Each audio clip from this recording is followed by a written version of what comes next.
dixeches, a primeira presentación que facedes en Ferrol, é casi a primeira presentación que facemos do libro, dedicado un pequeno que se chama Salín Allavid, non? Por tanto, moitas grazas aos dous, grazas por a Sociedade de Medulio por convidarnos a vir aquí a falar.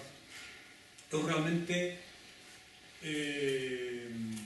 non sei moi ben que dicir, non? Porque no libro tratei de que falase aquel neno, xa teño aludido outro día na radio un verso de Afonso Pexegueiro, que non son un experto nel, pero vino ou oíno, porque era unha grabación antiga en algún sitio, que dio un poema que decía algo así, non recordo de memoria, que a infancia queda atrás, pero o neno vai sempre con nós. E seguramente esa é a causa de que este libro exista, porque o neno é o que me marca, non?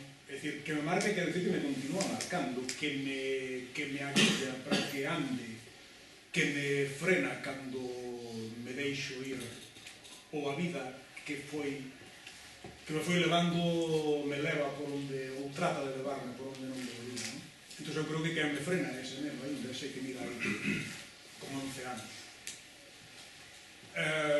Pero quen fala hoxe, claro, non é ese neno, eu hoxe teño que falar, dicías ti que me puxen a altura, non, eu non me puxen a altura, eu nunca saí desa altura.